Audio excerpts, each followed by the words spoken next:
Ils sont tous membres de l'association héritier et continuateur de l'œuvre de Thomas Sankara, HCE. Ils se sont donnés pour mission de perpétuer les œuvres du père de la Révolution, notamment en faveur de l'environnement. Ce 5 août, soit au lendemain de la date marquant l'anniversaire de la Révolution au Burkina, ces défenseurs de la nature ont initié une campagne de reboisement dans l'enceinte du Musée national du Burkina. L'objectif de cette activité, contribuer à lutter contre les changements climatiques. Il faut dire que notre association s'est donné pour mission de poursuivre l'œuvre de Thomas Sankara pour l'environnement. Nous savons tous que c'est un des présidents qui a beaucoup travaillé pour la protection de l'environnement. Alors nous sommes donnés pour mission de perpétuer les projets et actions initiés par le président Thomas Sankara. Bon, c'est une coïncidence que l'activité se tienne juste au lendemain de l'avènement de la Révolution. Voilà, ben, tout cela nous conforte que voilà, les dates sont symboliques, la date de plantation aussi va avec l'idée de Thomas Sankara. Au total, ce sont environ 50 pieds de baobab qui ont été mis en terre à l'occasion de cette journée.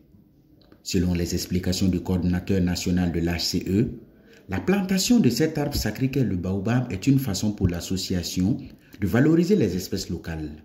Vous avez vu, nous avons planté des baobabs. Et dans nos cultures, le baobab est un arbre sacré. Donc, c'est pourquoi nous avons choisi de planter ces baobabs dans l'enceinte du musée national. Et nous avons planté au total 50 pieds de baobab.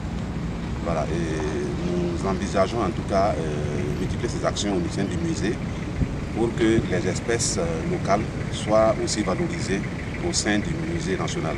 Mais pour le moment, pour un début, nous avons pu planter 50 baobabs. Pour les autorités du pays, cette action de l'association est d'une importance capitale vu le nombre de forêts que le pays perd chaque année du fait des effets du changement climatique. À en croire le directeur des forêts, cette action doit être perpétuée et poursuivie par tous les Burkinabés. L'impact est énorme. Il faut se dire que nous perdons chaque année environ 247 000 hectares. Donc vous voyez que la pression sur nos ressources forestières est énorme. Donc nous tendons à renverser cette tendance à travers des actions de plantation.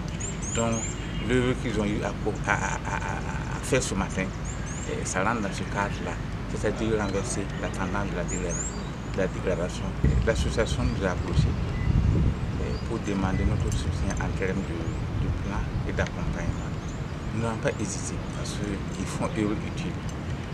S'ils ont décidé d'être des héritiers du président Thomas Sankara en matière de préservation de l'environnement, il n'y a rien en tout cas qu'on puisse en tout cas nous empêcher de les accompagner. En tout cas, l'initiative est noble et nous invitons les autres à faire en tout cas pareil. Il faut se dire qu'ils ont décidé de planter et de planter utile. De planter utile, c'est quoi? C'est de planter responsable, c'est de planter et entretenir. Créée en 2021, l'association héritier et continuateur de l'œuvre de Thomas Sankara intervient dans plusieurs autres domaines, à savoir des formations des agriculteurs sur la restauration des terres, des sensibilisations et des communications en faveur de la préservation de l'environnement.